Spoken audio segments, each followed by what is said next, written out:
अपन last time जहाँ थे अपन वहीं से कोई बिल्कुल। डिस्कशन करना हो पहले तो अपन वो कर लें, उसके बाद उस पे जाते हैं फिर।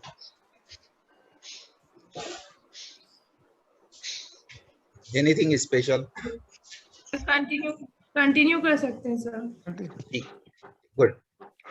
सो पिछली बार हमने जो है वी हैव सीन सम, ये शीट दिख रही है कि नहीं? ये जरा एक बार देख लें जरा। आ रही है, दिख रही है सब बराबर। आ रही है ना? हाँ। So technical analysis we started with the Dow theory. इसके अलावा इलियट वेव थ्योरी भी होती है, पर अभी हाल हमने डाउ थ्योरी देखी थी। और डाउ थ्योरी हमने वी हैव सीन के 1851 में डाउ साहब पैदा हुए और 02 में, मतलब उन्होंने मात्र 51 साल में जो है उन्होंने सब कुछ किया। एंड बेसिकली एक बार कभी उनकी जीवनी कहीं से पढ़ेंगे तो then you will find that he was not a man from this discipline. वो बेसिकली कहीं और के थे और बाद में जो है वो पत्रकार हुआ करते थे। बाद में वहां से वो चेंज होके और एंड ऑफ द डे आ गए। तो अच्छा, उन्होंने काफी टेक्निकल एनालिसिस में काम कर लिया। हालांकि उन्होंने एज ऑलरेडी टोल्ड कि कोई किताब नहीं लिखी, बट वो आर्टिकल लिखा करते थे। एंड बाद में जो है नेल्सन सैमुअल ने जो है उसको बहुत सारी चीजें उसी की यूज करके एंड डाउ थ्योरी आई। डाउ थ्योरी बेसिकली पहली चीज उसने जो प्रिंसिपल दिया है, it is sum total of hope. मतलब market discounts all the information, कुछ भी हो तो वो प्राइस में रिफ्लेक्ट होता ही है। सेकंड उसने बोला है कि भाई 3 ट्रेंड होते हैं, एक प्राइमरी, एक सेकेंडरी, एक माइनर। हमने तीनों ट्रेंड भी उस दिन बात किए थे कि प्राइमरी ट्रेंड जो है वो मेन ट्रेंड होता है जिसके ऊपर बात करते हैं। और इसी पे हम उस दिन बात कर रहे थे, डिस्कशन कर रहे थे, और हमारी जो है बत्ती गुल हो गई थी, टाइम कंप्लीट हो गया था। तो हम जो है उस चार्ट को फिर से लेते हैं। तो यहाँ पे मैंने आपको शायद यही वाला चार्ट, निफ्टी वाला चार्ट कुछ देख रहे थे हम।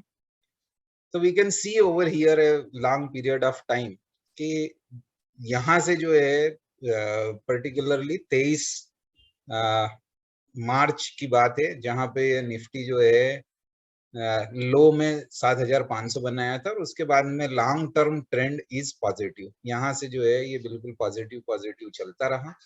और उसके बाद में 15,400, 15,440 के आसपास 31.75, ये हाईएस्ट 16 तारीख को उसने 16 फरवरी को बनाया। उसके बाद से जो है ये साइडवेज चल रहा है। मतलब हम यदि यहाँ पे देखें, ये ट्रेंड जो दिख रहा है, इस ट्रेंड में भी यहाँ देखेंगे तो यू विल फाइंड कि यहाँ से करीब मतलब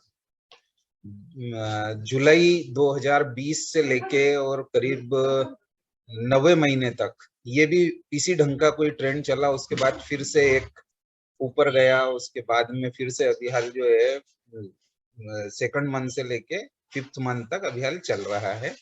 थोड़ा सा साइडवेज में चल रहा है। और यहाँ पे कुछ चीजें मैंने आपको बताई थी कि भाई एक सुपर ट्रेंड नाम की कोई चीज होती है। तो अब ये सुपर ट्रेंड यहाँ पे हमेशा 15,110 डेली चार्टिंग में जो दिख रहा है, this is basically one of the structure जहाँ पे ये रुकेगा। फिर दूसरा 15,200 पे रुकेगा, फिर 15,400 पे रुकेगा। इसलिए मैंने आपको एक निफ्टी के बारे में जब लिखा था कि भाई 15,000 या उससे ऊपर जाएगा तो हर 100 पॉइंट पे एक अच्छा खासा रेजिस्टेंस है। वो तो कुछ एकदम से कुछ अलग चेंज हो और उसके बाद में गैप अप हो तो वो उसको क्रॉस करेगा। पर अभी एक चीज अच्छी है कि वो लोअर साइड में भी हर हालत में EMA 100 को वो सपोर्ट कर रहा है। EMA 200 तक वो जा नहीं रहा है। इसलिए चीजें व्यवस्थित है, ठीक है, और आगे बढ़ेगी। तो ये जो है ये बेसिकली प्राइमरी ट्रेंड है। सेकेंडरी ट्रेंड, जैसे ये प्राइमरी ट्रेंड यहाँ पे देखेंगे सेकेंडरी में नीचे जा रहा है, फिर उसके बाद ऊपर जा रहा है। तो जितना भी मेन ट्रेंड के अगेंस्ट चलता है वो हम सेकेंडरी ट्रेंड बोलते हैं। और सेकेंडरी ट्रेंड में भी थोड़ा सा पॉजिटिव होने लगता है। मतलब यदि टोटल पॉजिटिव है प्राइमरी ट्रेंड, सेकेंडरी नेगेटिव रहेगा और उसके बाद में फिर से पॉजिटिव माइनर वाला जो ट्रेंड है उसको हम फिर से पॉजिटिव ट्रेंड बोलते हैं। तो इस ढंग से जो है ये तीनों चीजें चलती रहती है। व्हेन वी विल सी कि ये किस ढंग से चल रहा है, आगे क्या होगा, तो इन्हीं थ्योरीज के बल पे हम आगे बढ़ते जाते हैं। Over here if will see the third point which is primary trend has 3 phases। ये बहुत इंपॉर्टेंट है, इसको हमको समझना चाहिए क्योंकि इसी ट्रेंड में हम यदि एंट्री लेंगे तो हम काफी लंबे समय तक फायदे में रहेंगे। तो प्राइमरी ट्रेंड जो है वो बेसिकली 3 फेजेस का होता है। पहला उसको बोलते हैं हम एक्यूमुलेशन फेज, दूसरा बोलते हैं पार्टिसिपेशन फेज और थर्ड होता है डिस्ट्रीब्यूशन फेज। जो एक्यूमुलेशन फेज होता है वो केवल वो वाला फेज होता है जहां पे buying by the intelligent investor.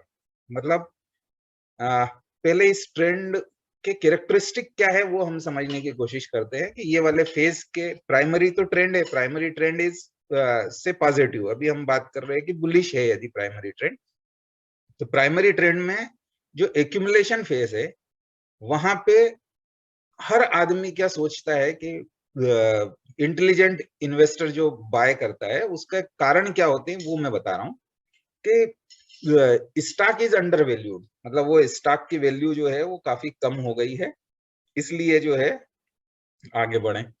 Second जो है इकोनॉमिक रिकवरी होने के चांसेस है, ऐसा लगता है, लॉन्ग टर्म ग्रोथ होने वाली है। इसी के साथ में एक सबसे बड़ी चीज होती है कि जो नॉर्मल पब्लिक है, नॉर्मल लोग हैं, आप और हम जैसे लोग जो बैठे हुए हैं, हम सब क्या मानने लग जाते हैं कि बहुत पेसिमिस्टिक एनवायरनमेंट हो गया, नहीं अभी तो कुछ होने वाला है। जैसे कोरोना का टाइम आया था, मार्केट डूबा, फिर डूबा, उसके बाद में एकदम से और डूम हुआ। तो जब ऐसा होने लगता है तो हर आदमी जो है उसमें से मार्केट से पैसे निकालने लगता है, चाहे वो किसी भी रेट में हो वो बाहर हो जाता है। कई ऐसे रहते हैं वो स्टॉकअप होते हैं जो स्टॉप लॉस नहीं लगाते हैं, तो वो बहुत ज्यादा नुकसान भी उसमें खाते हैं। तो हर आदमी का मन और वो ऐसा भ्रांति होती है कि पेसिमिस्टिक है, कुछ भी नहीं होने वाला है।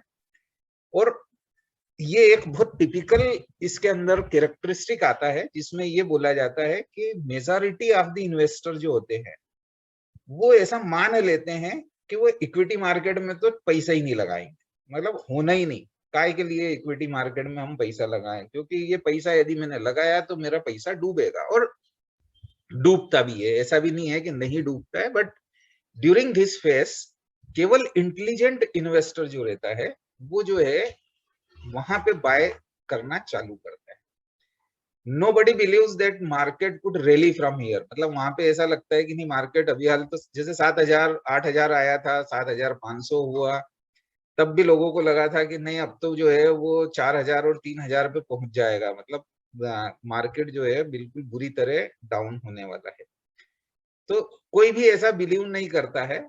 और ये जो है ये फेज जो आता है वो काफी डाउन मूव के बाद में आता है और everything appears to be it's worse. मतलब तब तो ऐसा लग रहा था जैसे कोरोना नहीं हो गया और सारे लोगों को खा ही जाएगा, खत्म ही हो जाएगा। And this is last line जो है which is very important, practically this is the beginning of new bull market. मतलब अब जो नया मार्केट बुल मार्केट चालू होता है वो यही फेज होता है। इसी एक्यूमुलेशन फेज में जो है बाइंग चालू होती है और वो नया बुल मार्केट बनाता है। यदि हम हमारे इस बार के चार्ट को देखें तो ये जो डाउन ट्रेंड आया था यहाँ पे से जो चालू हुआ, तो ये नया बुल मार्केट यहीं से चालू हुआ था। मतलब 7,500 के आसपास जो बंद हुआ था, उसके बाद से जो बुल मार्केट फिर से चालू हुआ वो जो है मतलब 7.5 से 15, ये एक फिबोनाची नंबर आपने हमने सबने पढ़े भी हैं। और उस सीरीज का एक अलग अलग वैल्यूज होती है, जिसमें यहाँ पे मैंने जो लगा रखी है 23.6 और उसी ढंग से 38.2, 50, 61.8, 76.4 और 100%। 100% इज डबल। तो 7,500 का जब भी नया टारगेट यदि मुझे देना है तो मैं इसी रेशियो में जो है टारगेट देना पसंद करूंगा, क्योंकि ये जो है टेक्निकल एनालिसिस में काफी काम आता है। उसमें डबल होना है, मतलब 7.5 से 15 जाएगा। अब 7.5 से 15 आपने और हमने देखा है कि 7.5 से लेके और ये 15 तक गया था, 15,400 और उसके ऊपर गया था। तो एक मोटे तौर पे हमको एक रेंज मिलती है, एक चीज मिलती है कि कहाँ जाना है, कैसे करना है। तो 15,000 इसका पहला। और ये होता ये है कि ये जितने टेक्निकल एनालिस्ट हैं या बड़े बड़े पंटर्स हैं मार्केट के, वो भी इसी ढंग से कुछ सोचते हैं, क्योंकि थ्योरी तो सबके पास इसी ढंग की है।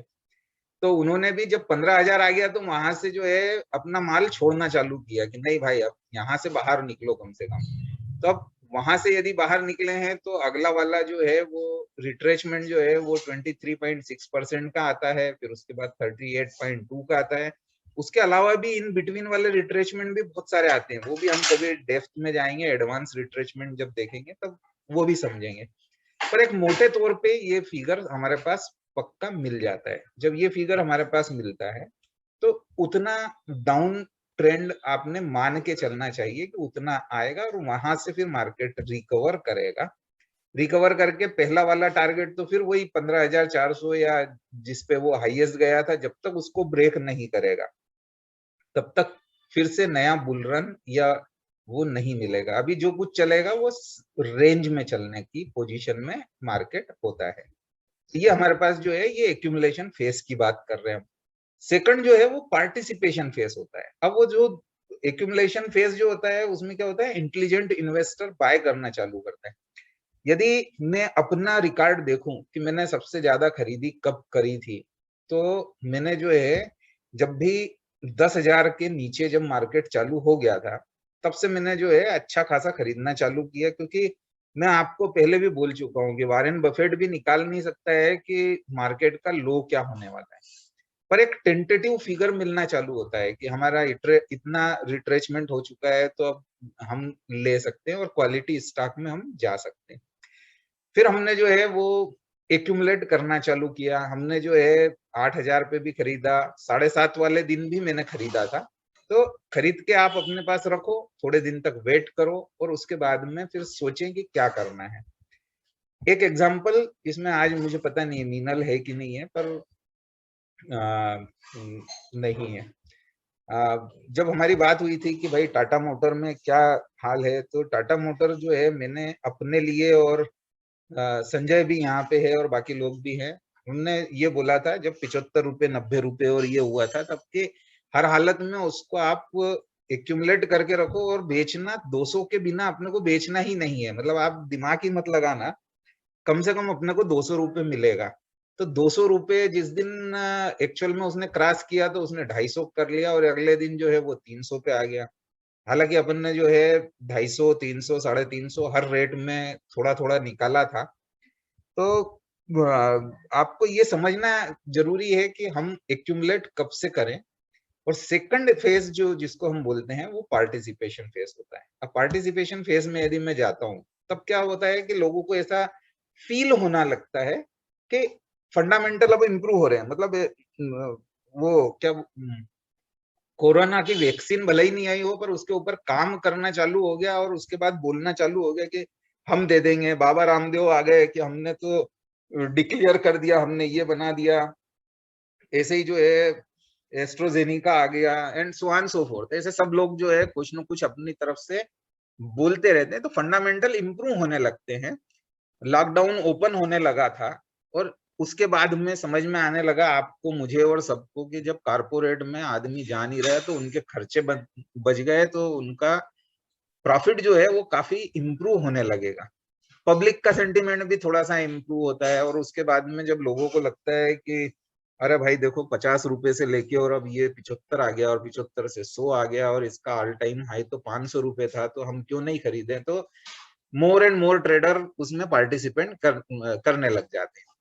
हायर प्राइजेस होती है, पार्टिसिपेट करेगा तो निश्चित रूप से डिमांड सप्लाई का इम्बेलेंस होगा और इम्बेलेंस होगा तो प्राइजेस हाई होने लगेगी।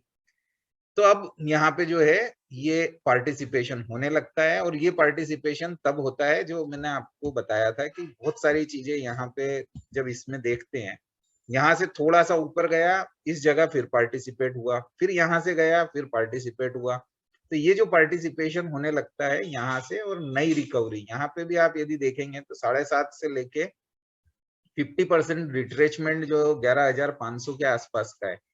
यहाँ पे आप देखेंगे तो यहाँ पे सबसे ज्यादा जो है लंबा ड्यूरेशन हुआ इस पूरे फेज का, क्योंकि ये वो टाइम था जब वापस वही टेक्निकल पैरामीटर पे भी अटकता है मार्केट की 50% पे अटकना ही है उसको, तो इस ढंग से जो वर्कआउट होता है, तो यहाँ से फिर से उसने अपनी नई जान फूकी और आगे बढ़ा। यहाँ पे यदि आप देखेंगे तो एक मेजेंटा लाइन जो है वो EMA 200 की जो दिख रही है, ये वाली लाइन आप देखेंगे तो ये एक बहुत बड़ा रेजिस्टेंस कहलाता है, और फिर उसके बाद में रिवर्स में जब आते हैं तो वो सपोर्ट हो जाता है। तो ये जो सपोर्ट होने लगा, तो ये यहाँ से जब मार्केट नीचे आया तो EMA 200 पे फिर से इसने सपोर्ट लेके बाउंस बैक किया और आगे बढ़ रहा है।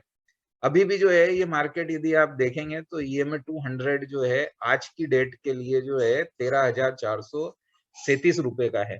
तो अभी भी मार्केट जब भी यदि डाउन भी होना है तो सबसे पहले EMA 50 पे, फिर EMA 100 पे, फिर EMA 200 पे, इस पे सपोर्ट लेने के लिए हमेशा तैयार होता है, और काफी स्ट्रांग सपोर्ट जोन उसमें आपको हमेशा मिल जाता है।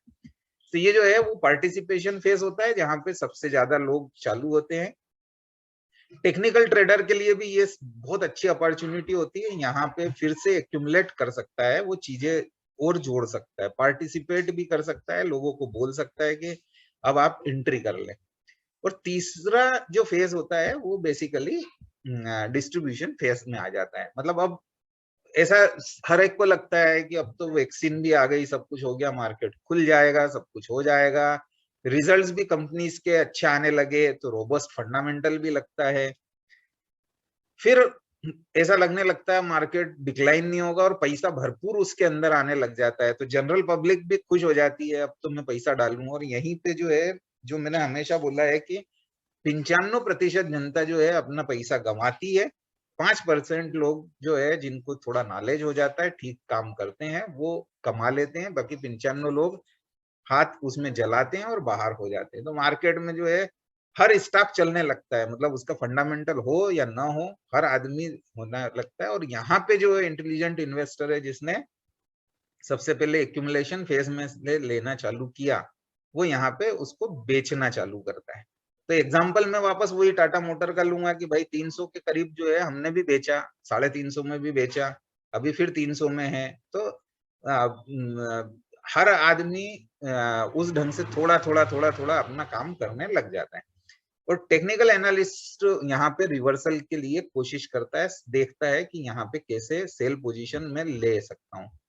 इसी फेज में यदि यहाँ पे आप देखेंगे तो ये 101% आपको समझ में आएगा कि अभी एक्यूमुलेशन वाला फेज पूरा निकल चुका, पार्टिसिपेशन हो गया, यहाँ पे डिस्ट्रीब्यूट भी हुआ, अब ये नए फेज के लिए चालू है। इसीलिए हम बोलते हैं कि यहाँ पे अभी जो रेंज चल रही है, ये लोअर रेंज पे यदि उससे नीचे जाएगा तो आदमी को बाहर निकलना ही है, और अपर रेंज के ऊपर आएगा तो खरीद लेना है, क्योंकि उसके बाद एक नया हाई और नया ट्रेंड फिर से आपको नया मिलेगा। तो this is about the 3 phases of primary trend.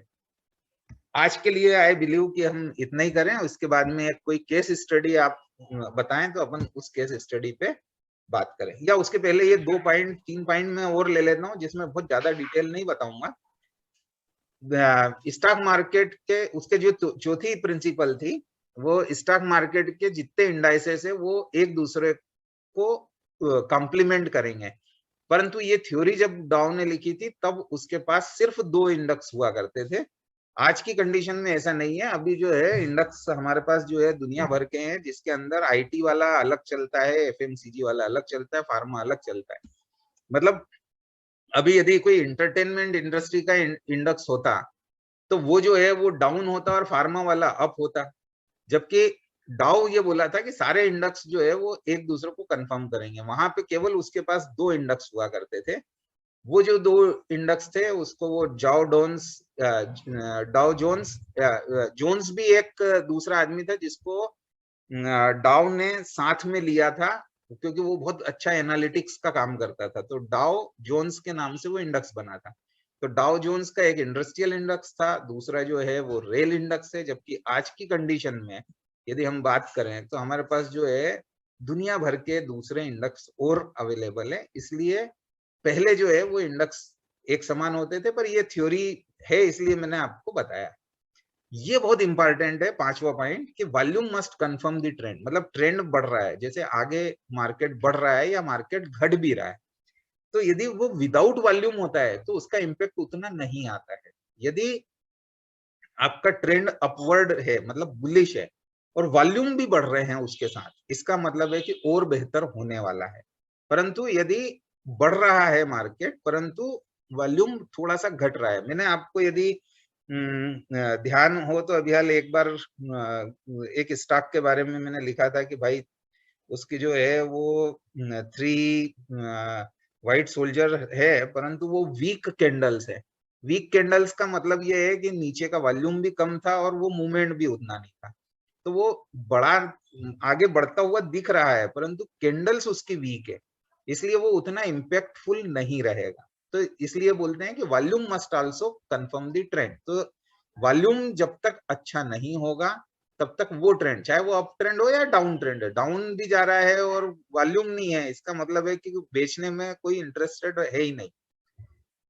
इस ढंग से जो है ये पांचवा है और लास्ट है उसका कि trend remain intact unless until clear reversal sign आकर। मतलब ट्रेंड चाहे वो पॉजिटिव हो चाहे ट्रेंड नेगेटिव हो, वो तब तक वो ही बना रहेगा जब तक क्लियरली आपको ये रिवर्सल के साइन नहीं आते हों। तो ये जो है ये इसकी बेसिक थ्योरी है। इसके बाद की जो थ्योरी रहेगी इलियट वेव या कैंडल स्टिक, वो हम आगे बात करेंगे। इलियट वेव पे बहुत ज्यादा डिस्कशन करेंगे नहीं, क्योंकि वो मैं अभी बता भी दूंगा तो भी क्या होता है कि कंफ्यूजिंग होता है कि सर ये कैसे 3 वेव में ढूंढूं, फिर वो दूसरी कैसे ढूंढूं। वो थोड़ा सा एक आर्ट और साइंस दोनों है, पर आर्ट उसमें थोड़ी ज्यादा है, तो उसको अपन छोड़ेंगे और हम फिर डायरेक्ट चार्टिंग पे आएंगे। सो बॉस लोग क्या हाल है बाकी, और अब मुझे बताएं क्या अपन एक आध डिस्कशन करें। Sir good morning, Manish Verma बोल रहा हूँ। हाँ मनीष। सर जो अभी ट्रेंड दिख रहा है इसमें, यदि आज की अपन थ्योरी से देखें तो ये डिस्ट्रीब्यूशन फेज में चल रहा है अभी। ये बेसिकली डिस्ट्रीब्यूशन फेज में ऐसा मान सकते हैं यदि यहाँ से डाउन साइड में चालू हो जाए तो। पर यहाँ पे जो ट्रेंड चल रहा है उसमें क्या है, यदि इसी ट्रेंड को यहाँ पे रिप्लिकेट करोगे, ये मेरा कर्सर दिख रहा है आपको, तो हाँ सर। ये जो कर्सर जहाँ पे घुमा रहा हूँ, यदि मैं यहाँ से मार्केट देखता हूँ चालू होने को, तो यहाँ पे मुझे वही फील आएगा कि ये डिस्ट्रीब्यूशन फेज है। पर ये डिस्ट्रीब्यूशन फेज नहीं होता है, ये एक्चुअल में एक्यूमुलेशन होता है। हमने आपको बोला था कि ये 1 साल का कम से कम पीरियड होना चाहिए। यहाँ से यदि मैं मानूंगा तो 3rd मंथ से हमने चालू किया था, तो 3rd मंथ से अगला 3rd मंथ तक जब तक नहीं आता है, ये बेयर मिनिमम है, इतना तो ट्रेंड मिलना ही चाहिए, तब हम इसको बोलते हैं कि कोई ट्रेंड चल रहा है। अदरवाइज ट्रेंड ही नहीं हुआ, ये तो जो है कुछ और ही चल रहा है। तो ऐसा नहीं हुआ, क्योंकि पिछला वाला जो हाई था, यदि मैं इसको मंथली चार्ट की जगह इसको सॉरी डेली चार्ट की जगह मंथली चार्ट के रूप में यदि मैं कन्वर्ट करूं इसको, तो आपको दिखेगा कि ये जो है वो पिछली बार से भी ये जो है आगे गया है। 2003 से दिखा रहा हूं मैं आपको, तो ये 2003 से जो चार्ट, ये पूरा का पूरा जो है बहुत लॉन्ग टर्म तक आप देखो, ये प्राइमरी ट्रेंड जो है वो चल रहा है, उसका मतलब trend is positive since long. ये केवल एक पीरियड आया था जिसके अंदर जो है उसका रिट्रेचमेंट हुआ था, एंड वो रिट्रेचमेंट काफी नीचे तक गया था। तो this is what we have seen. Okay sir, thank you sir. दूसरा मेरा एक क्वेश्चन ये था कि जैसे अभी अपन अभी का ही फेज ले रहे हैं, जिस कुछ एक फेज ऐसे होते हैं जिसके अंदर हमेशा क्या बोलना चाहिए कि जिसको जनरल टर्म में वॉलेटाइल बोलते हैं, कि मार्केट बहुत वॉलेटाइल है, अनसर्टेनिटी बनी रहती है due to not fundamental of the company but the due to market scenario और other social work, जैसे आपने एक एग्जांपल दिया कोरोना और उसका, तो उस फेज में कब तक अपन ये सोच सकते हैं कि ये डाउन ट्रेंड रहेगा या स्टेबल रहेगा या बहुत ज्यादा सडनली डाउन जाने की कंडीशन रहेगी? उसके लिए कोई थ्योरी या यहाँ पे कोई एग्जांपल सेट होता है क्या, जो अभी प्रेजेंट सिनेरियो चल रहा है जिसमें 15,400 तक गया और अभी 13,400 के आसपास है, तो अब अपन कंपनी वाइज ना जाके और अपन बोले फंडामेंटल ऑफ मार्केट की बात करें अभी, तो ये क्या कंटिन्यूअसली डाउन साइड जाने की प्रोबेबिलिटी ज्यादा दिख रही है अभी? नहीं, देखो या दो चीजें हैं। एक तो होता है फंडामेंटल, जिसको हमने बात किया था कि आगे क्या होगा, कैसे होगा। अभी यहाँ पे यदि हम फंडामेंटल की बात करें तो all over running out of time. अच्छा, अभी तो होगा 10 मिनट अपने पास, अपन फिर से इसको लॉगिन इसी पे फिर से कर लेंगे। यदि अभी हल टूटेगा तो 40 मिनट अपन पूरा यूज करेंगे। 10 मिनट चलेगा, 10 मिनट चलेगा सर अभी। हाँ ठीक है। तो अभी जो है किसी भी तरीके से यदि हम बात करें तो फंडामेंटल ऐसे हो रहे हैं कि ऑल ओवर वर्ल्ड जो है चीजें थोड़ी सी स्टेबलाइज हो रही है। थर्ड वेव की फिर से बात होने लगी है कि थर्ड वेव होने वाली है। तो सेकंड वेव हमने देख ली, बहुत प्रॉब्लम क्रिएट की उसने। अभी थर्ड वेव वापस आने वाली है। अभी नोबडी नोज द सिनेरियो, पर यहाँ पे यदि हम देखें तो सेकंड वेव जब आई थी तो उसने जो है मार्केट जो आगे बढ़ा था एकदम से बहुत ज्यादा, उसको रिट्रेच किया थोड़ा सा। तो उतना जो है वो हमेशा टेक्निकल एनालिस्ट हमेशा उसको बोलते हैं इट इज हेल्दी करेक्शन, मतलब ऐसा करेक्शन होना ही चाहिए। वन साइडेड आगे बढ़ता है यदि मार्केट तो भी प्रॉब्लम होता है। अभी थोड़ा सा नीचे जा रहा है। अभी यहाँ पे यदि आप ये देखेंगे तो यहाँ से रिट्रेच हुआ, थोड़ा सा नीचे जा रहा है। वीकली चार्ट पे जो है ये MACD जो है वो नेगेटिव हुआ है। ADX भी आप देखेंगे तो वो भी जो है वो नेगेटिव हुआ है। तो अभी की पोजीशन में जो है निश्चित रूप से थोड़ा सा मार्केट डाउन हुआ है। पर यदि हम डेली चार्ट में वापस आते हैं पलट के, तो अब आप यहाँ पे देखो कि ये जो है MACD जो है थोड़ा सा बेहतर हुआ है, मतलब अब ठीक होने लगा है। ADX भी जो है वो बेहतर होने लगा है। पर ADX का अपना फंडामेंटल है कि 25 या उससे ऊपर होता है तब जाके हम बोलते हैं कि ट्रेंड अब इंटेक्ट रहेगा और प्रॉब्लम नहीं होगी। अभी जो है उसकी वैल्यू जो है 16 के करीब है। तो अभी जब तक वो थोड़ा सा और इम्प्रूव नहीं हो मार्केट, मतलब मैंने जो आपको बोला कि जब तक ये सुपर ट्रेंड को क्रॉस नहीं करे, जहां सुपर ट्रेंड को ये क्रॉस कर लेगा तो ऑटोमेटिकली ये जो MACD है ये पॉजिटिव टेरिटरी में आ जाएगा। ADX भी जो है वो अभी हाल जो 16 है उसकी जगह 24-25 के आसपास में आने लगेगा। और जब वो आने लगेगा तो मार्केट 101% उस डायरेक्शन में मूव करेगा, जिस भी डायरेक्शन में। आप अभी मैं सुपर ट्रेंड को क्रॉस करके ऊपर जाने की बात कर रहा हूँ, तो वहां पे जो है मार्केट ऊपर जाएगा। तो अभी हाल जो है ये एक साइडवेज वाला जो पीरियड होता है जो अभी चल रहा है। यहाँ पे आपने देखा कि ये में 100 को सपोर्ट किया था। यदि 100 के नीचे यदि ये क्लोज हो जाता तो निश्चित रूप से डाउन ट्रेंड फिर से चालू हो जाता।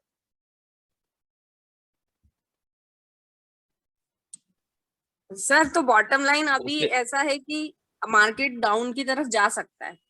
बॉटम लाइन जो है वो ये है कि वो रेंज जो है मैंने आप लोगों को भेजी भी थी, तो वो जो रेंज है उस रेंज के लिए यदि अपन बात करें, मतलब लास्ट वाली जो 2 तारीख की है मेरा जहां तक ख्याल है, मैंने जो भेजी थी जिसमें मैंने लिखा था कि टुक सपोर्ट एट 14296.4 20 अप्रैल का, जिसका लो था 14,151 और हाई था 15,044.35 20 अप्रैल का।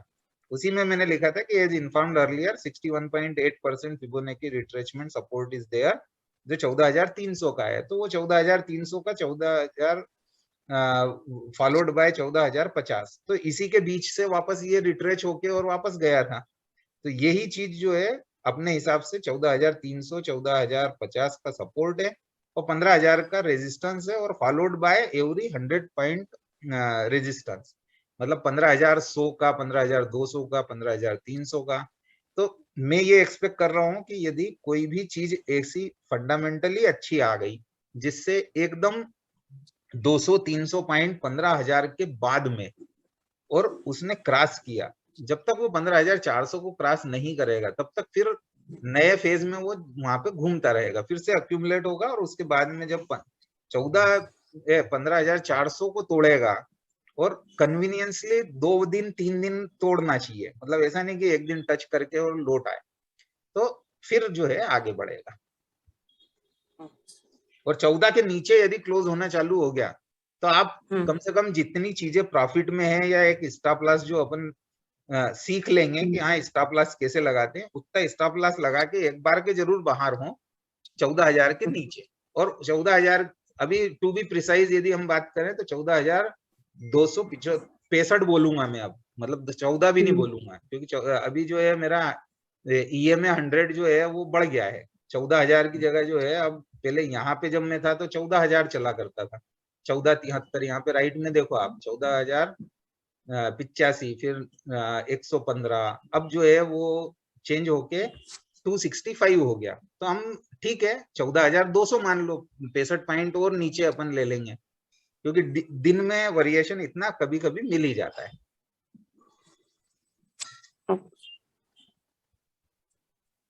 Okay sir, sir, thank you very much. अभी सर जैसे वो खेलते हैं ना अपन, क्या बोलते हैं उसको, ऑप्शन वगैरह, तो वो सब रिस्की है? देखो भाई, मैं आपको यदि इसमें कहीं है तो वो एक चीज पक्का बताना चाहूंगा, देख लेने दो जरा, मेरे पास यदि लिखा होगा तो मैं पक्का बता देता हूँ आपको, क्योंकि मेरी तरफ से कुछ जिसको बोलते हैं ना टिप्स है या सलाह है, तो वो सलाह क्या है वो मैं बताना चाह रहा हूँ, यदि कहीं है कि नहीं मेरे इसमें। तो उसकी पहली सलाह जो है, एक चीज बहुत इंपॉर्टेंट जो मैं बोलना चाहता हूँ, नेवर वर्क, नेवर मतलब, नेवर का मतलब समझते हैं?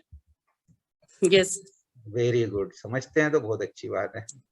नेवर का मतलब होता है जिंदगी में नहीं, important point, unless you are master. पहली चीज, इन्वेस्ट करें, ट्रेड बिल्कुल ना करें, पहली चीज।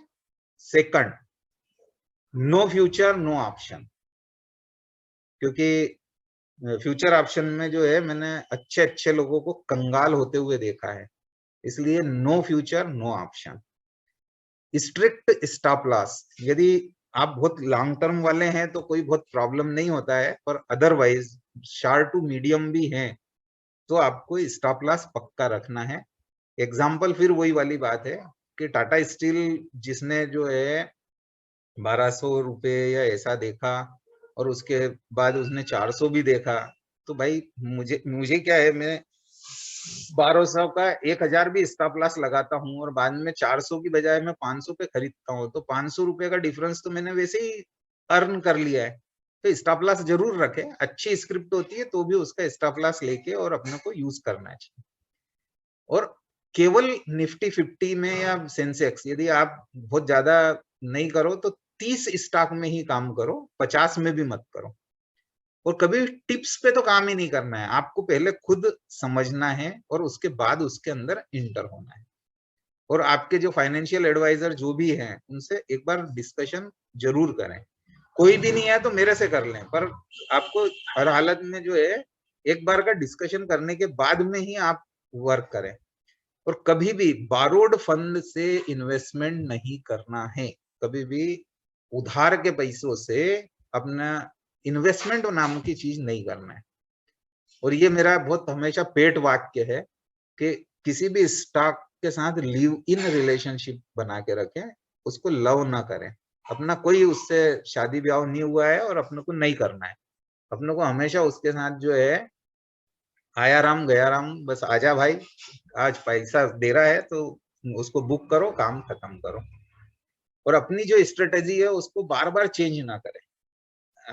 मतलब ऐसा नहीं कि अपने आज ये करा और कल से जो है किसी और ने ये बता दिया, वो वाली स्ट्रेटेजी पे चले गए, तीसरे दिन तीसरी पे चले गए, तो वो वर्क नहीं करती।